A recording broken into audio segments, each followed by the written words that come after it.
A paz do Senhor, meu querido irmão, minha querida irmã. Hoje, mais um dia especial em que nós vamos estudar a Palavra de Deus. Nesse trimestre, aqui na nossa Escola Bíblica Online, nós estamos estudando o livro de Esther. E hoje é a nossa lição de número 7. Uma lição com um tema que promete muito. Deus intervém através das suas ações. Eu quero convidar você, onde quer que você esteja, para dobrar agora a sua cabeça, encurve a sua cabeça e faça uma oração comigo nessa manhã. Pai amado, eu te adoro, eu te bendigo, eu te louvo. E nesse dia, que agora é manhã, mas quando essa pessoa estiver assistindo essa lição, pode ser tarde, pode ser noite, que o Senhor nos edifique, que a palavra do Senhor, que é viva e eficaz, nos traga luz, ilumine o nosso entendimento. Eu entrego ao Senhor essa lição, eu entrego ao Senhor esse aprendizado que nós colheremos juntos hoje. E te bendigo no nome de Jesus. Amém. Agora eu quero te convidar, depois dessa oração em que nós apresentamos para Deus a nossa intenção de crescer na presença dEle, de crescer com o auxílio do Espírito Santo, eu te convido para abrir a sua Bíblia, o seu celular, o seu tablet, no livro de Esther. E eu quero ler com você o capítulo de número 4, o versículo de número 13 ao versículo de número 16.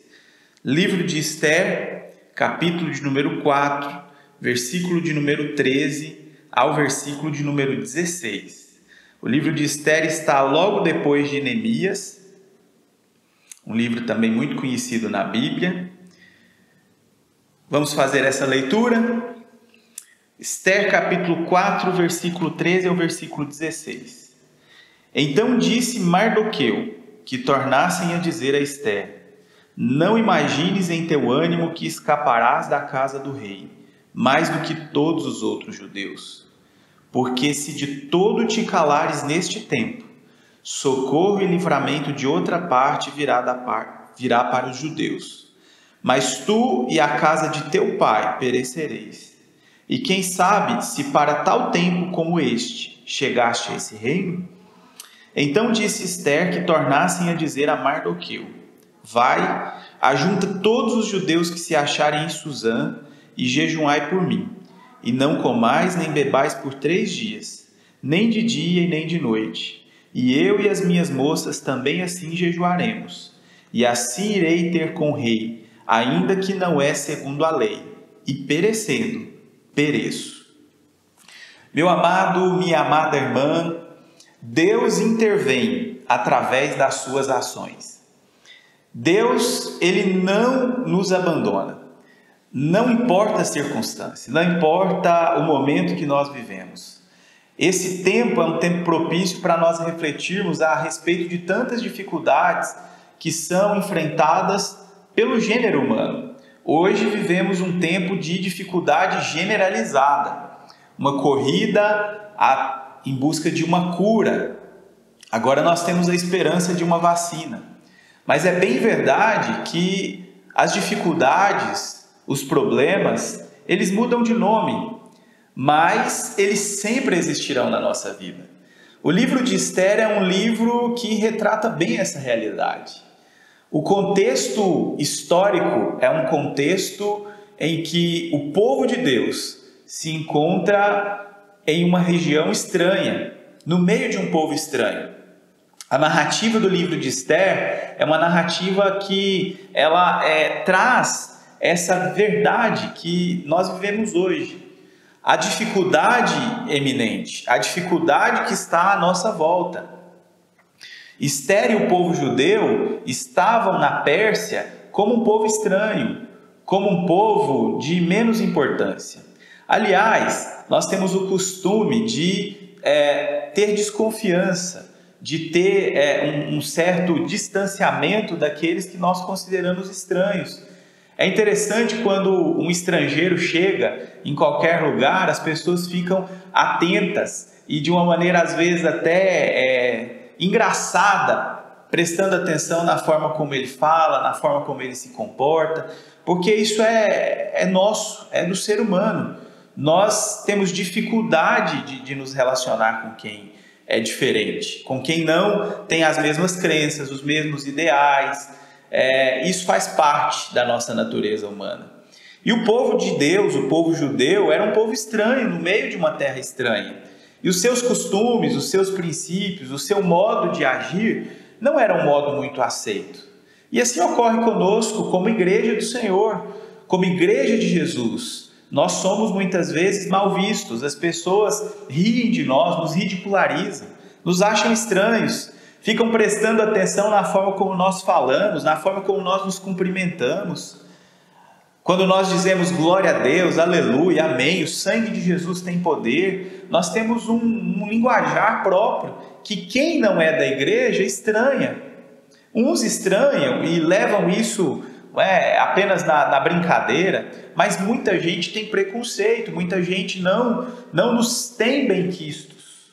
Nós vivemos em uma sociedade hoje de valores corrompidos, numa sociedade guinada a valores que fogem dos propósitos bíblicos, dos princípios judaico-cristãos, família, casamento entre homem e mulher, virgindade.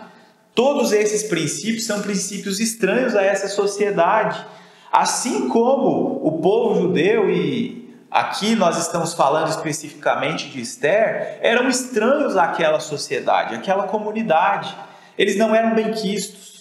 E a história começa porque o judeu Mardoqueu, ele não aceitava se dobrar diante do segundo homem mais importante do reino, que era Amã. Amã estava na condição de primeiro-ministro do rei, e ele, muito influente, lançou um édito, e nesse édito todos deveriam se dobrar, se curvar quando ele passasse por qualquer lugar, coisa que era obrigação se fazer apenas quando o rei passava. Mas esse homem era um homem tão orgulhoso, um homem tão arrogante, que ele queria ter essa glória para ele. E hoje não é diferente. Quantos homens e quantas mulheres querem a glória só para eles? Querem ser adorados, venerados. E aí o povo de Deus entra no meio, porque nós somos um povo que declara com fé e declara com convicção que nós só temos um Deus, só temos um mediador, que é Jesus Cristo. E quando nós não nos dobramos, não nos curvamos, nós somos perseguidos. E essa narrativa aqui é uma narrativa de perseguição. O povo de Deus começou a ser perseguido, especificamente porque esse homem chamado Mardoqueu, ele morava próximo ao palácio. E Amã, todas as vezes que passava, via que Mardoqueu não se dobrava, não se ajoelhava diante dele. Porque é bem verdade que nós não devemos nos dobrar, não devemos nos render aos costumes desse tempo, desse mundo. E Mardoqueu, como tinha essa convicção no seu coração, ele não se dobrava diante de Amã, porque o compromisso dele era de se dobrar diante do único e verdadeiro Deus. E hoje o nosso contexto não é muito diferente, não é verdade? Mas caminhando aqui, porque eu preciso traçar um paralelo para que você entenda esse tema e essa lição rica de hoje. Deus intervém através das suas ações. Mardoqueu era um oficial também do rei Assuero. E em um determinado momento, ele está ali próximo ao palácio e dois dos soldados, eles estão discutindo e eles tramam entre si fazer uma emboscada para matar o rei. E Mardoqueu, ele vai lá e confessa isso aos principais do rei, e isso chega até o rei e eles conseguem evitar essa emboscada. E isso vai ser escrito no livro das crônicas dos reis da Pérsia. Olha só que interessante, o tempo passa e isso é esquecido. O tempo passa e esse fato ele fica engavetado. Mas aí eu recuo um pouquinho antes. Eu sei que você depois vai ler o livro de Esther, se não leu, nós já estamos na 7ª lição, é válido que você leia. A história começa dizendo que o rei Assuero, ele faz uma grande festa. O rei gostava de festa. Ele gostava de suntuosidade, ele gostava de se mostrar. Assim como hoje os homens né, e mulheres, as pessoas estão sendo levadas a entender que precisam de uma vida de postagem nas redes sociais, de aparecer, de mostrar alguma coisa. E o rei faz uma festa de 180 dias, eram os primeiros 3 anos do seu reinado. Imagine 6 meses de festa. A festa era tão suntuosa que a Bíblia, a narrativa bíblica vai dizer que os copos em que as pessoas elas bebiam eram copos de ouro e cada copo era diferente. Os leitos eram de prata, o chão do palácio era de mármore, os tecidos eram tecidos especiais e por 180 dias toda a nobreza celebra uma festa. Acontece que um belo dia o rei já embriagado, já não estava mais equilibrado, já não estava mais raciocinando bem, ele resolve chamar a rainha Vasti para se apresentar aos príncipes. E ela não acha isso razoável, né? Apresentar diante de homens bêbados, de homens sem equilíbrio. Imagine só. Só que o rei era tão desequilibrado que quando ele sabe disso, ele se sente desonrado. E aí ele vai procurar os sábios, os principais do reino, para pedir orientação. E eles dizem: olha, rei, essa mensagem vai cair muito mal, porque se a rainha se negou a apresentar diante de uma ordem do Senhor, isso vai acontecer com todas as mulheres, elas vão começar a desrespeitar os seus maridos. Então a melhor coisa que o Senhor faz é destituir essa mulher, e o Senhor vai mandar uma mensagem para todas as províncias. Eram mais de 120 províncias no reino, desde a Etiópia até a Índia, e nessas 126 províncias o Senhor vai colocar homens olheiros para escolherem as mulheres mais bonitas e virgens do reino. O rei adorou a ideia, pensa. E aí ele manda esse recado. E acontece todo um contexto. Certo é que muitas mulheres são apresentadas ao rei. Cada dia, durante 10 meses, ele recebia uma mulher e ele olhava, observava. A Bíblia não deixa claro qual era o critério do rei, mas o certo é que quando Esther se apresenta para o rei se apaixona por ela, se apaixona pela pessoa de Esther. E ele casa com Esther, Esther se torna rainha, e no texto em que nós lemos aqui, Esther já é a rainha, ela está no palácio.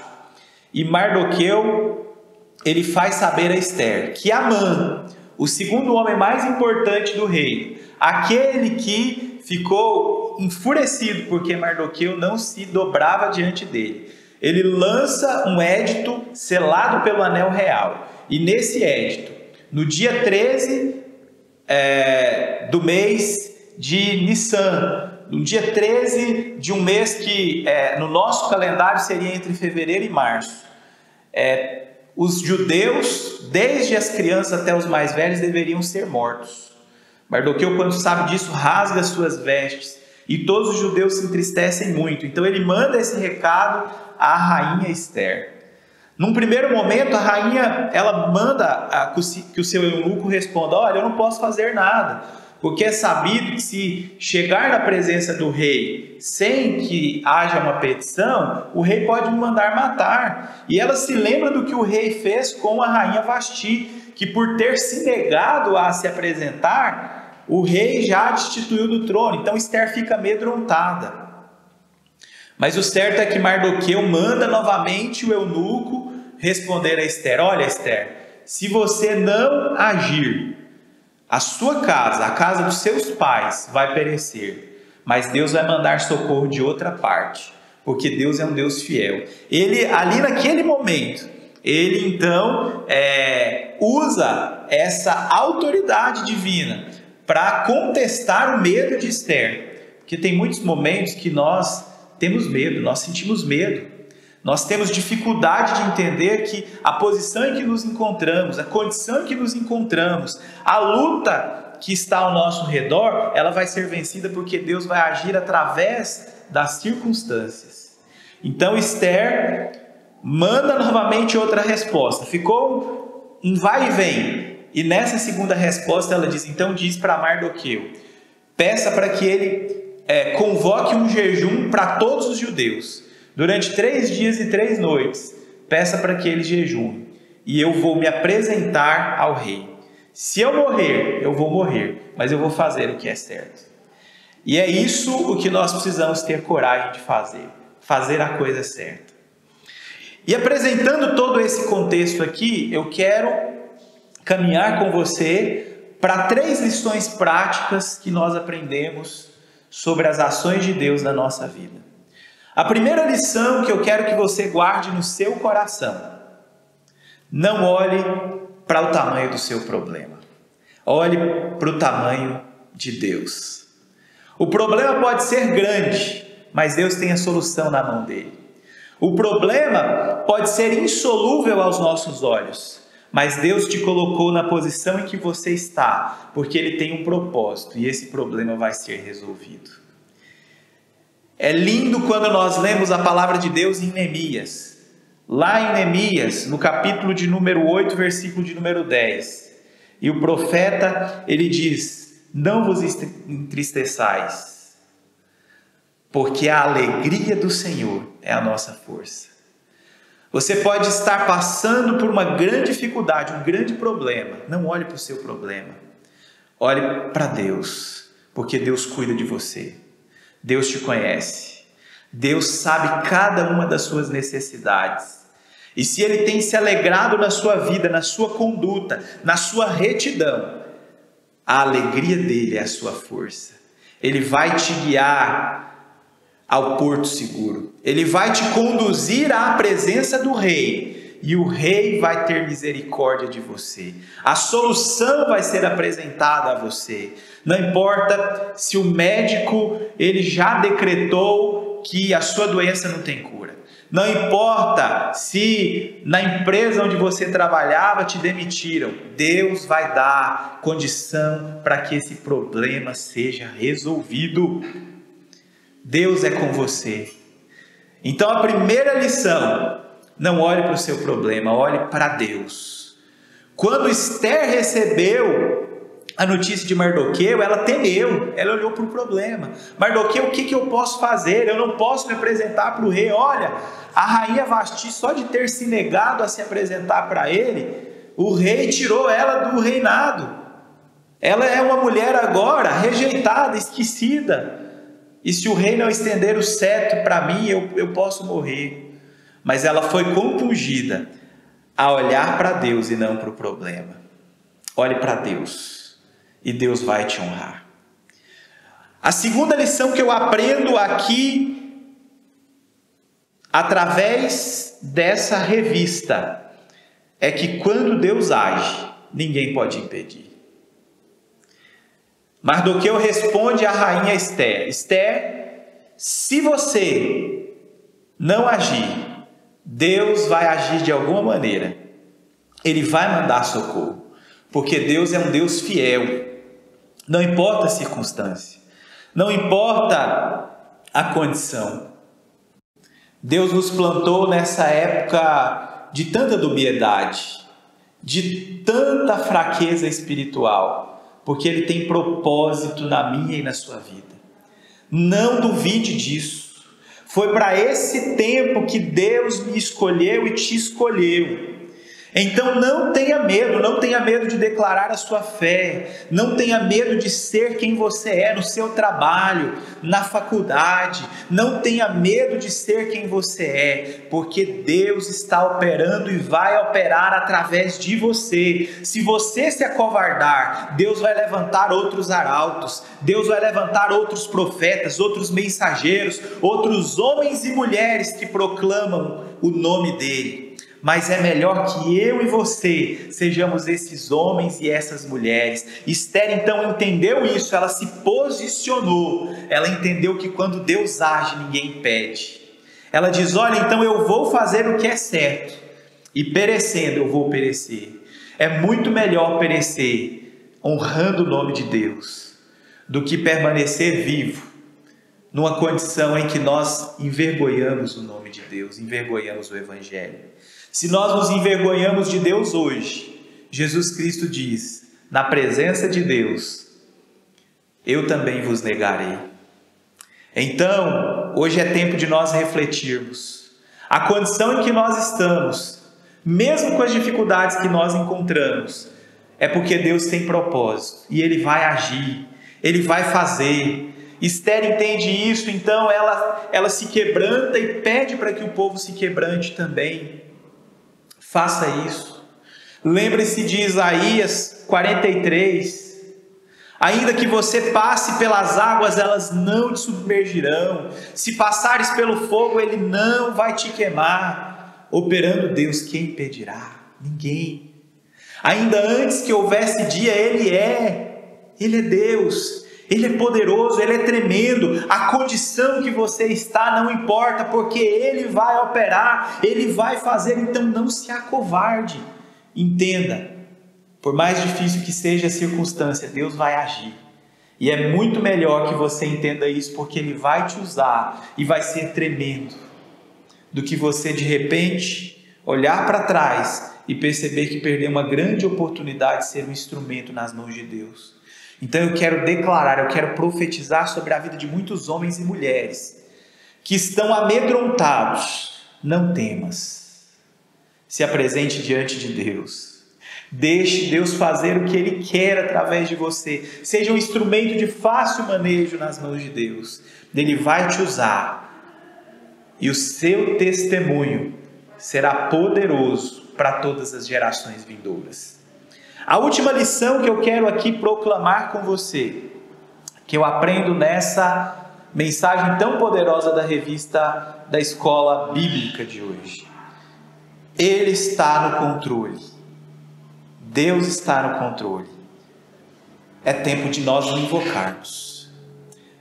A terceira lição que eu quero que você guarde comigo hoje. Deus está no controle. Então você precisa invocá-lo.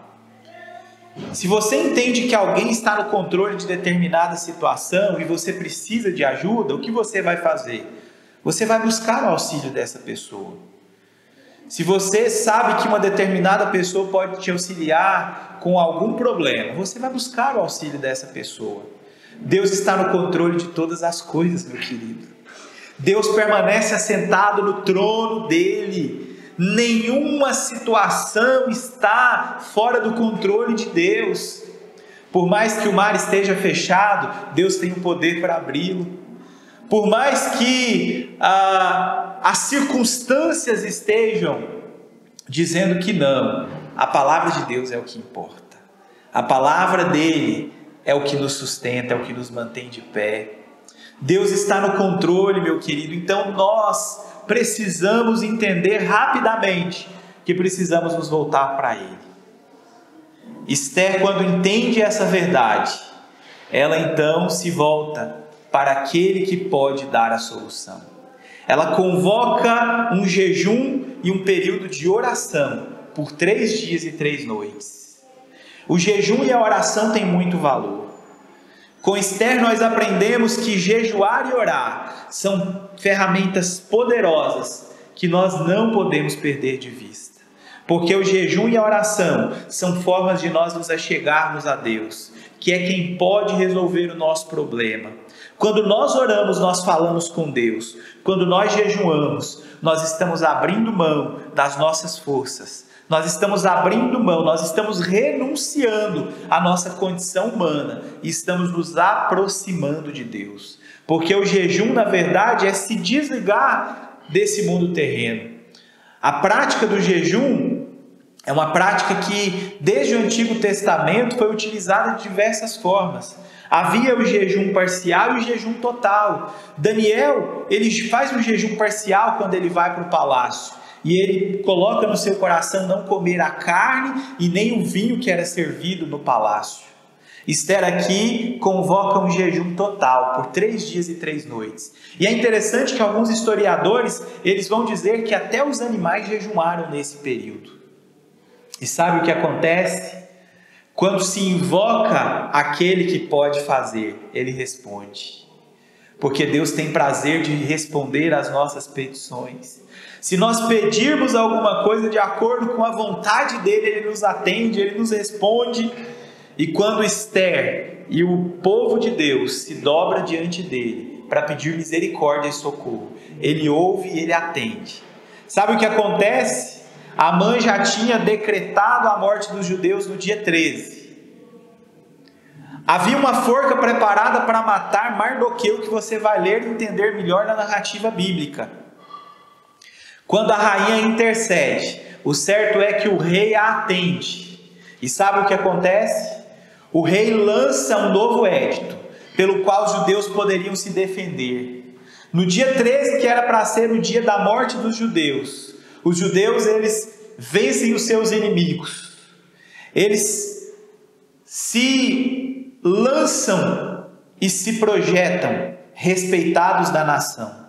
Eles que tinham uma sentença de morte, agora têm uma sentença de vida, passam a ser respeitados. Mardoqueu queria ser enforcado, a forca que foi preparada para ele, Amã, aquele que tinha planejado a morte dos judeus, é enforcado. E até hoje, os judeus celebram uma grande festa, que é a festa do Purim. É Purim porque os historiadores vão dizer que quando Amã decide essa data, ele faz um sorteio. A palavra Purim vem do hebraico pur, que é sorte.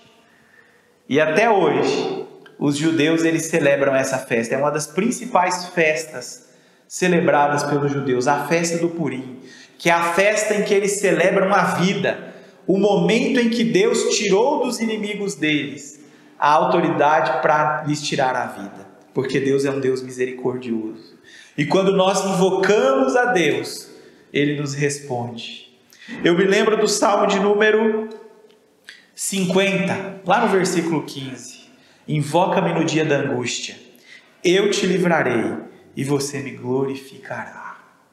Hoje é tempo de invocar a Deus. Hoje é tempo de buscar a Deus. Ele está no controle. E se eu e você invocarmos a Ele, Ele vai nos responder. Ele vai nos livrar dos nossos inimigos. Ele vai nos livrar. Ele vai fazer com que os nossos inimigos sejam envergonhados. E o nome dEle vai ser glorificado na nossa vida. Não importa se hoje o seu inimigo é um pecado. Não importa se hoje o seu inimigo é uma doença. É uma porta que se fechou. Eu quero declarar sobre a sua vida que Deus, Ele vai fazer, Ele vai realizar na sua vida aquilo que você não pode. Apenas o invoque, apenas o clame, apenas peça a Deus de todo o coração, que Ele vai te responder, Ele vai te atender. Meu querido irmão, minha querida irmã, eu quero encerrar essa lição bendizendo a Deus por tudo que Ele tem feito nas nossas vidas, porque Ele é bom, porque Ele é misericordioso, porque Ele é maior do que o nosso problema, porque Ele está no controle das nossas vidas, porque quando Ele age ninguém impede. Que Deus te abençoe, que Deus abençoe a sua casa, que Deus abençoe os seus projetos. Foi para esse tempo que Deus te chamou, foi para essa hora que Deus te chamou. Não se acovarde, não tenha medo, mas tenha fé. Eu quero te convidar para mais uma vez orar comigo. E nós vamos encerrar essa lição nessa manhã. Eu quero aqui agradecer o pastor Luiz Margarida pela oportunidade, que é o nosso coordenador da escola bíblica, o pastor Benjamin e a pastora Simone, por terem abrido esse espaço.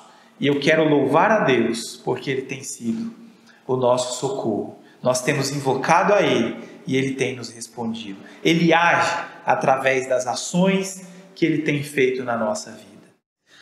Pai amado, no nome de Jesus Cristo, seu Filho, eu quero orar junto com esse irmão, com essa irmã que me ouve, Deus. Não importa qual horário, não importa onde ele esteja ouvindo agora. Meu Deus, que o Senhor continue agindo nas nossas vidas. Que o Senhor continue, Deus, nos ajudando a perceber que o nosso problema não é nada para o Senhor. Que o Senhor Deus continue agindo nas nossas vidas e que a sua graça, Senhor, nos conduza ao lugar, Deus, seguro. Que nós entendamos que toda vez que nós te invocamos, o Senhor está disposto a nos responder. Eu oro ao Senhor pedindo, Deus, a sua graça, a sua resposta sobre a vida dessa pessoa que me ouve nessa manhã. Não importa qual o problema, não importa qual a dificuldade, Senhor, eu declaro que quando nós te invocamos, o Senhor nos responde. Nos abençoe, Senhor. Nos dê uma semana de conquistas. Nos livre de todo mal. Envergonhe os nossos inimigos. Seja conosco, Pai. Assim eu oro e te bendigo no nome de Jesus. Meu amado, entenda que Deus, quando age, ninguém impede. Ele é a sua força. Quando Ele se alegra com a sua vida, Ele te honra e Ele vai te honrar. Deus te abençoe. Um grande abraço. Fique com Deus.